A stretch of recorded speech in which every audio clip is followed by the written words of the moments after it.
எதிர்கட்சி தலைவர் எடப்பாடி பழனிசாமி அறிவிக்கிறார், நாங்கள் 2000 ரூபாய் தருவோம் அப்படின்னு. இந்த 1000 ரூபாய் தருவோம்னு நம்ம சொன்னப்ப இதெல்லாம் முடியுமா, நடக்குமா, முடியாதுன்னு கிண்டல் பண்ணார் எடப்பாடி பழனிசாமி. ஆனால் இந்த திட்டம் மாபெரும் வெற்றி பெற்று விட்ட காரணத்தினால் 2000 தரேன்னு சொன்னாரு. ஆனால் அப்போ அவருக்கு பேர் என்ன வைக்கிறாரு?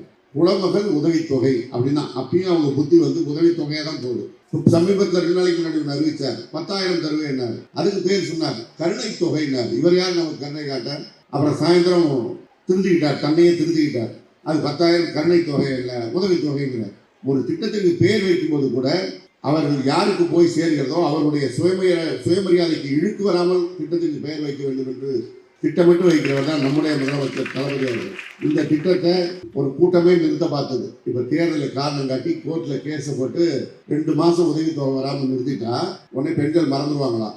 இந்த உரிமைத்தொகை கொடுத்தவர் முதலமைச்சருங்கிறத மறந்துட்டு அவருக்கு ஓட்டு போடாமல் நமக்கு ஓட்டு போடுவாங்கன்னு ஒரு கற்பனையோட கோர்ட்டுக்கு போவதற்கு ஏற்பாடு செய்தார்கள். அவர் கோர்ட்டுக்கு போறாங்க அப்படின்னு தகவல் கிடைச்ச உடனே நம்முடைய முதலமைச்சர் அன்றிரவே அதுக்கு ஒரு திட்டம் தீட்டினார். யாருக்கும் என்ன நடக்குதுன்னே தெரியாது.